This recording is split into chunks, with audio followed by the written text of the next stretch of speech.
Why He, Jesus Christ, will save your life, the mastery of your life.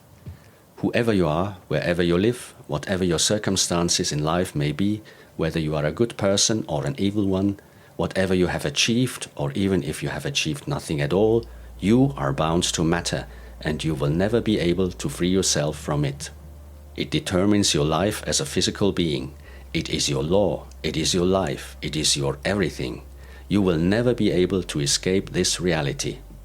Whatever you think, speak or do, matter is your law, and you must obey it. You cannot exist without it. It is like a part of you. It embraces you softly, crushes you heavily, or drowns you within itself. You can never escape it. It is as if it were a part of you, and within it you will live or die. That is your destiny in the matter from which your reality is made.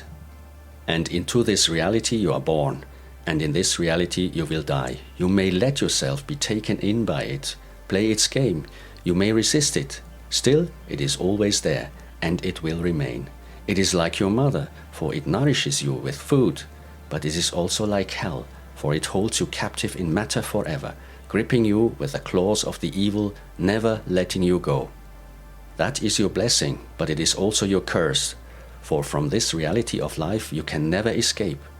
Therefore you must learn to live with it, and eventually to die within it. The self-liberation of man from matter. But Jesus Christ offers you an alternative.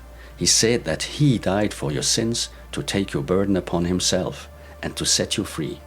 He meant this in the truest sense, that He wished to free you from all that is worldly and material by taking you into the realm of finer values, virtues and morals, into morality and ethics, and into His own kingdom.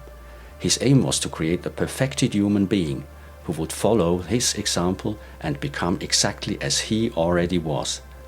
That was His great promise to the souls sunken in matter, who did not know what was happening to them. He said that He would free man from the weight of matter through the power of His thought alone.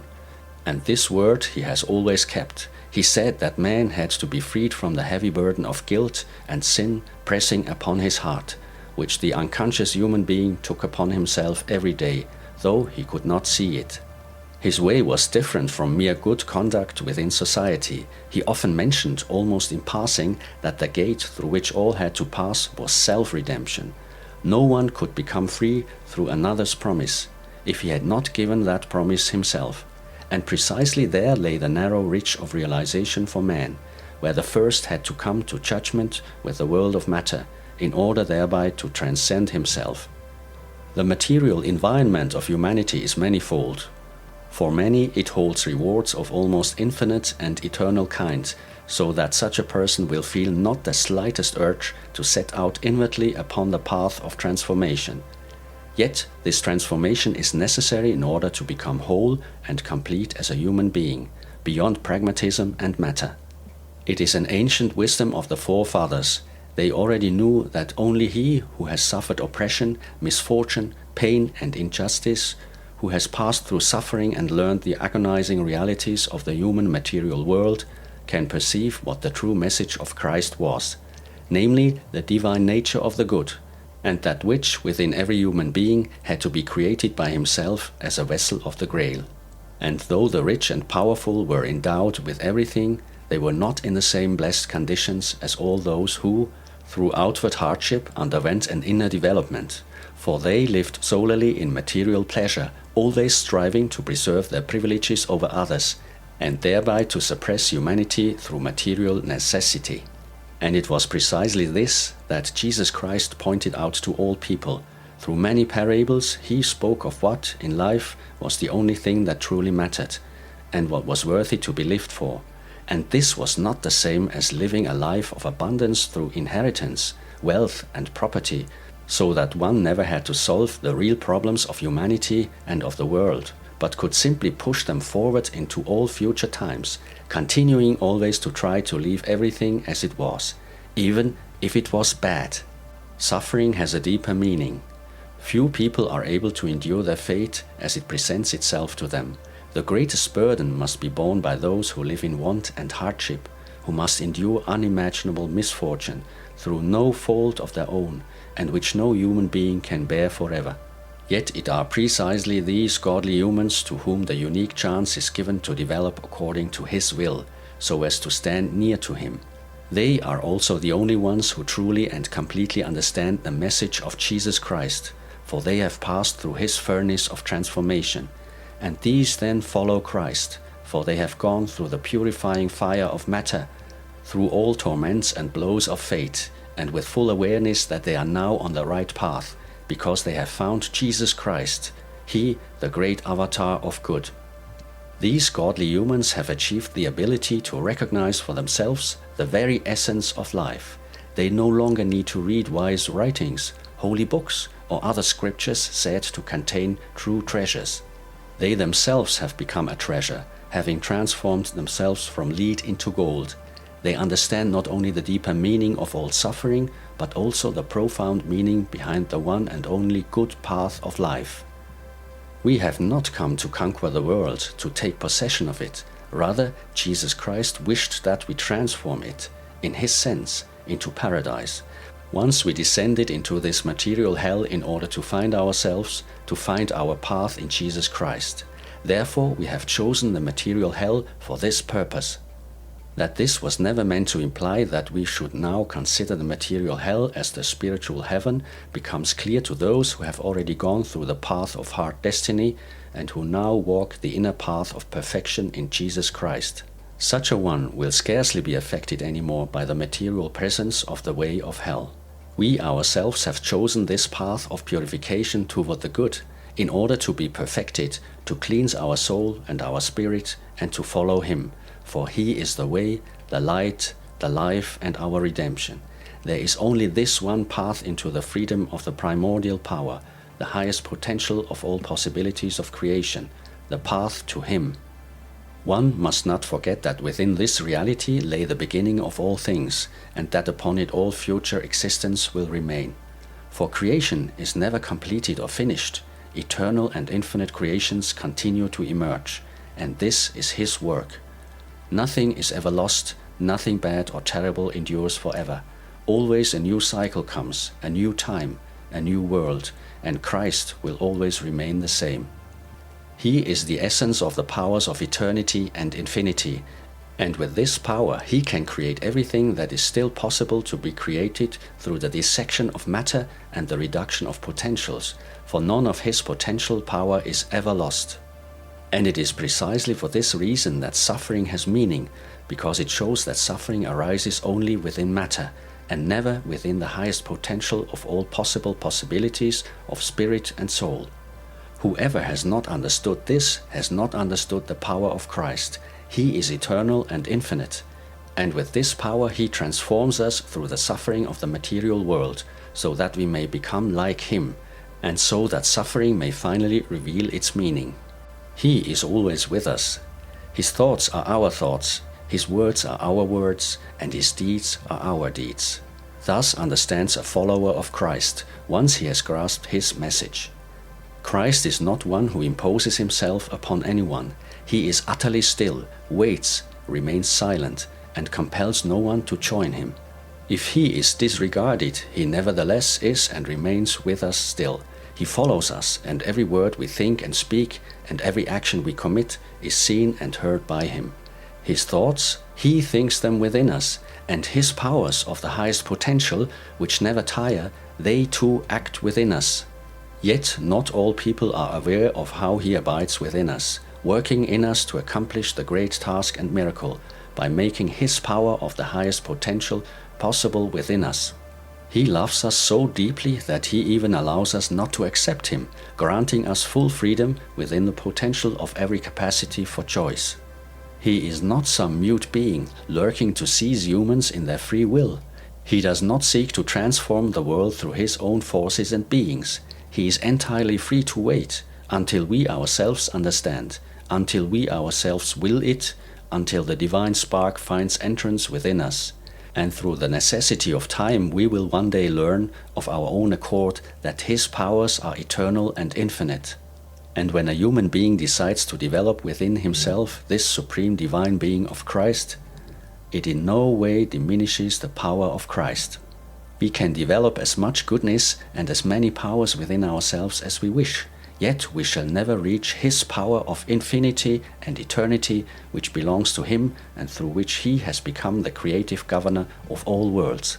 Only the ones suffering, the oppressed, and those capable of enduring pain receive so much of it that the inner flame of Christ begins to ignite by itself, radiating from that moment onward a warming light. Only those who have experienced and lived through the depths of the material hell of human worlds are prepared and ready to walk the path of Christ, to wish it and to be able to do so. Therefore, He is always with us and accompanies each one on his way, regardless of whether a person is aware of it or not. And because everyone has found the path into the matter of this hellish and perfectly malicious world, otherwise he could never receive this message. He must reflect upon why he has taken this difficult path of suffering into worldly matter at all.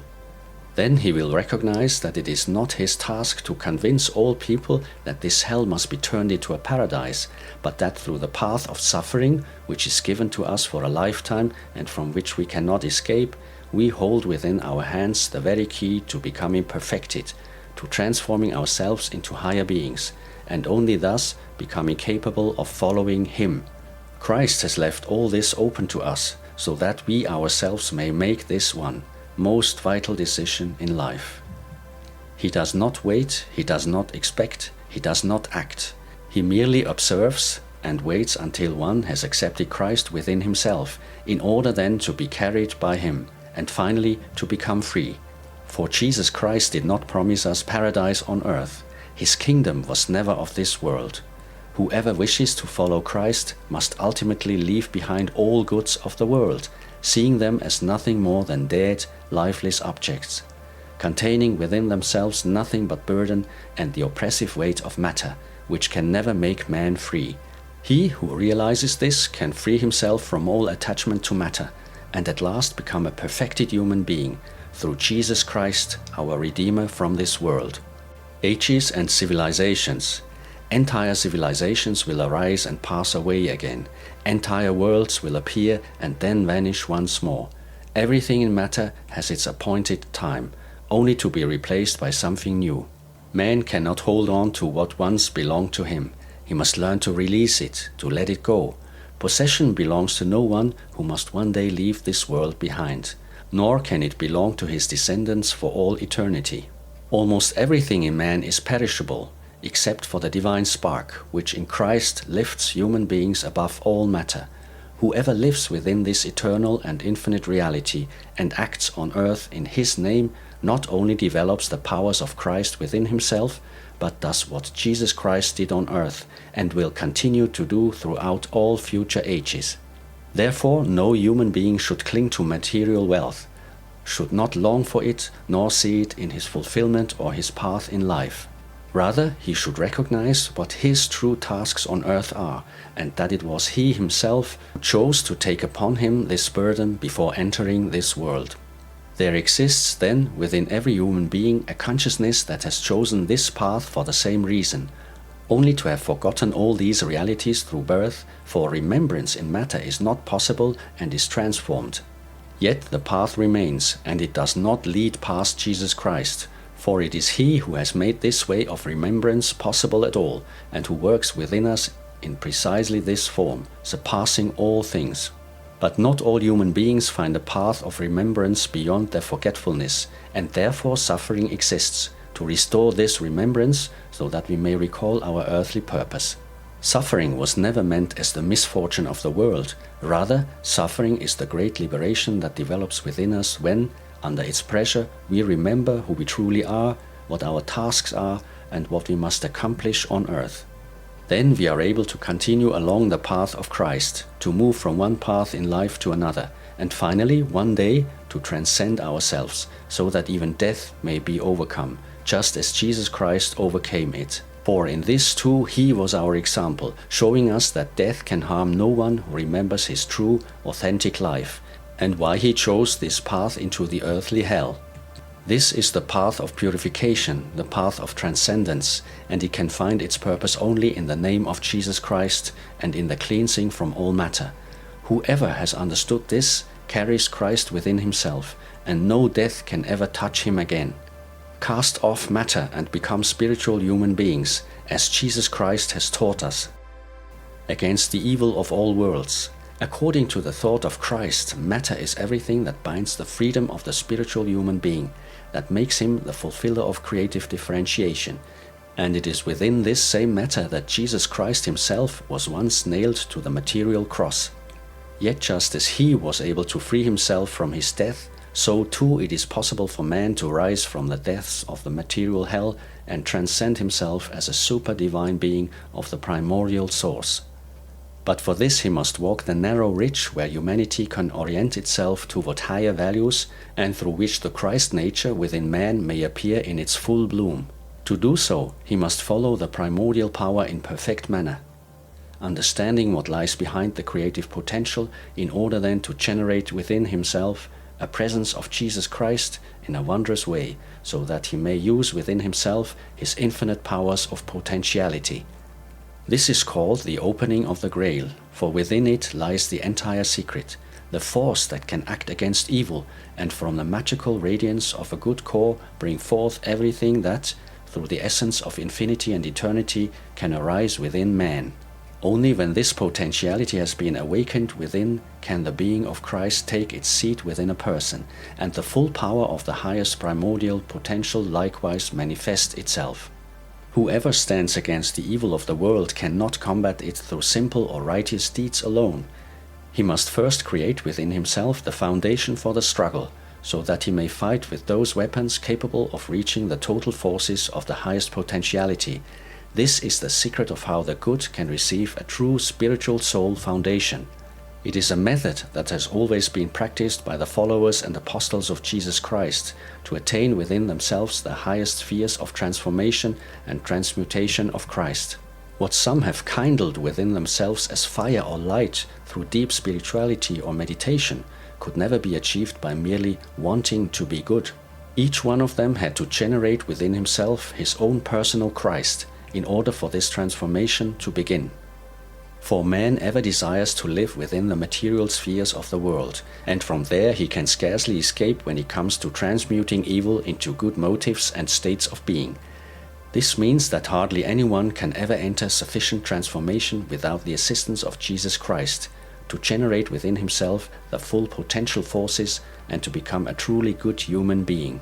Many require a lifetime of profound guidance and strong will to feel, by the end of their days, not only the full power and radiance of Jesus Christ within themselves, but to have consciously and willingly brought it forth.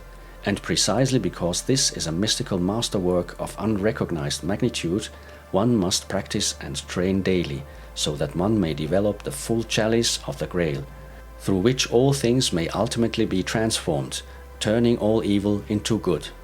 This is the final goal of everything, that each person may become a clear and pure vessel of the Grail, within which the transformation of all evil may take place, for otherwise matter will remain the undeniable master. To perfect oneself in this way is the greatest grace granted to humankind, and whoever understands this should inevitably follow the example and transform himself into his own vessel of the Grail. Yet all this is possible only if one understands how this transformation functions and acts as a principle within oneself, and without the aid of Jesus Christ, the greatest of all avatars, this transformation can never occur within a human being. This is the way by which evil in the world can be overcome. None of it takes place in the outer, material world, but within the spiritual spheres of the Grail vessel, which, within man, is fulfilled to perfection through Jesus Christ. The world is in constant transformation. Whoever assumes that the world remains in stable balance must take guidance from Jesus Christ, the greatest transformer of all. For he and his example show us a path that can be walked by every human being.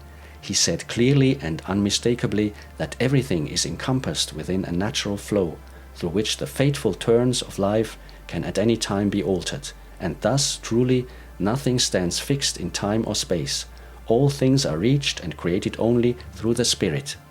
This Spirit is mightier than anything we know on the spiritual or soulful plane, and within it dwells the perfect power of Christ, the first and last culmination point of all that we, as human beings, can ever experience or know.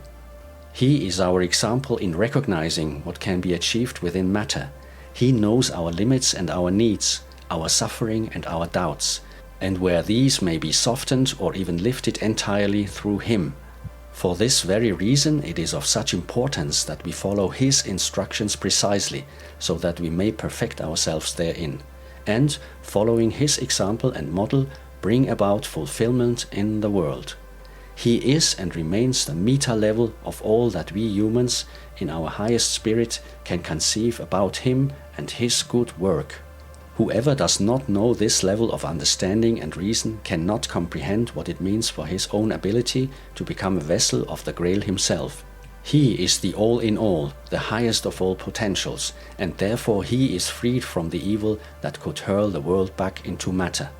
To follow His example means to overcome evil with all the powers He has made available to us within ourselves, and thereby to raise human creativity to the same heights.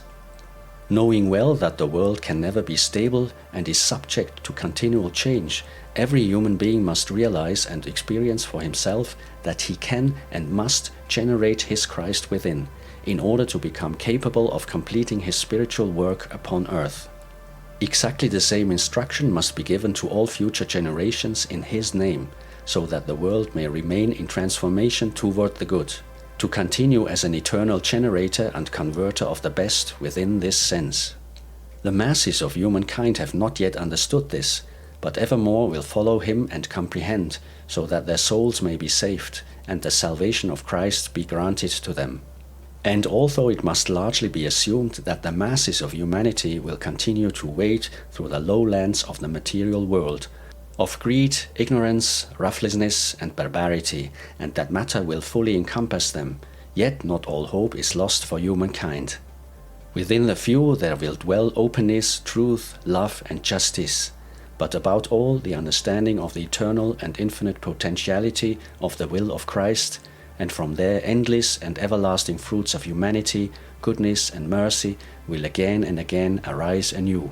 This is the only hope that humanity possesses. These are the knowing and the sensing ones of the future, who understand that no technology can ever truly fulfill the human soul, but that the Christ nature can, which may take its seat within human beings, and which each one must awaken within himself. Jesus Christ is immortal. He is the fulfiller of all being toward the good, for only through Him can goodness possess a presence in the world, through His lived and divinely given example to all.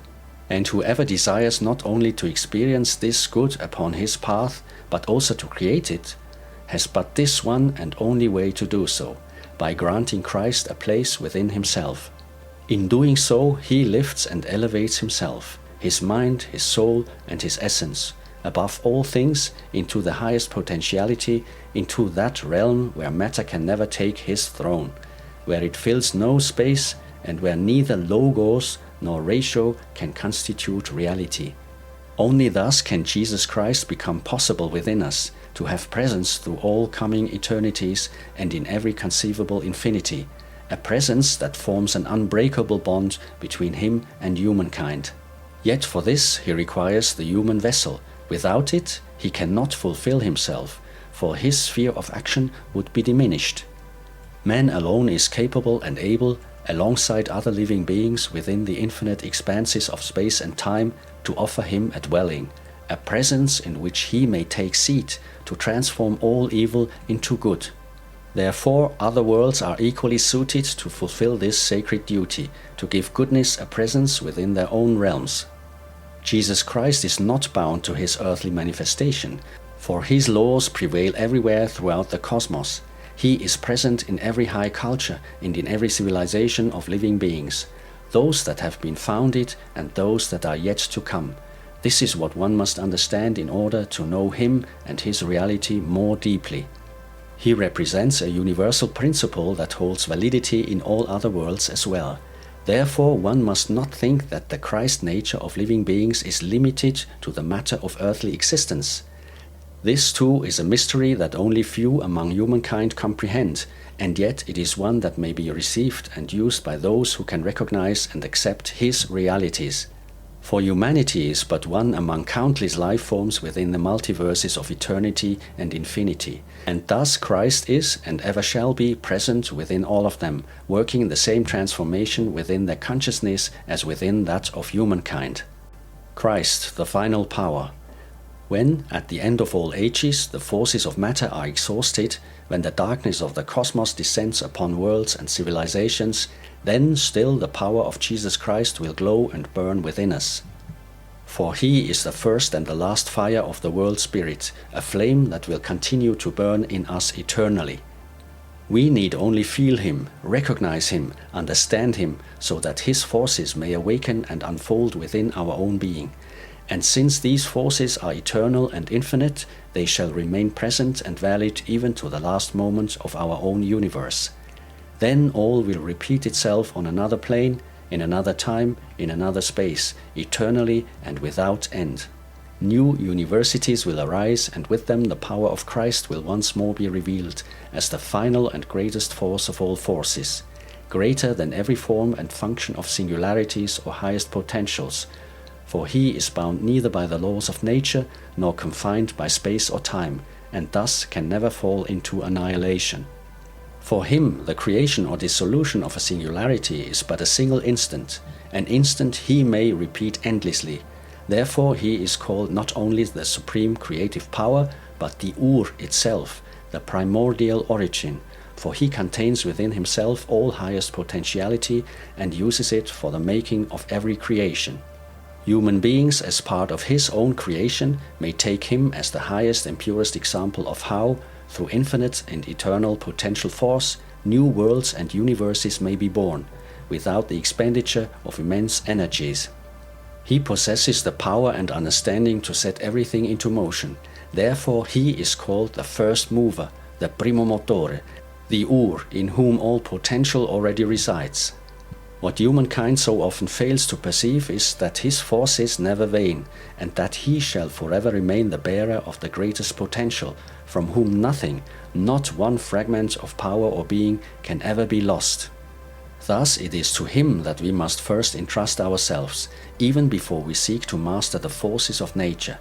For everything we strive to control, coordinate or make use of, as converters of potential possibilities, is itself created and provided by Him, the supreme creative power, offered to us, ready for use. We need only recognize His unity with the potential of all creative forces, and then we shall find the ways, the means, and the solutions to initiate new generative levels of creation, to bring forth entire worlds anew within ourselves. For these powers dwell within us through Him, and this is the great mystery of Jesus Christ, that in us and through us, with our help, He can change and continue to transform all things, without limit or boundary to what may be achieved. Where He stands within us, where His power speaks and acts through us, and where we become the vessel of the Grail for Him, there He will work the same miracle again, to bring the world and the cosmos into redemption. For He is the first and the last force of the highest potential, and from Him the all arises, the entirety of being, the universe with all its natural powers, its civilizations, its many forms of life, few in number perhaps, yet each containing His power within, once they become aware of it. Those who remain unaware exist only for a time, and will in time fade again, like every part of creation that came forth from Him. Therefore all depends upon awakening, upon the realization of Jesus Christ within. And whoever prepares within himself a holy grail for Him has already done all that can be done, to fulfill Him and to fulfill oneself.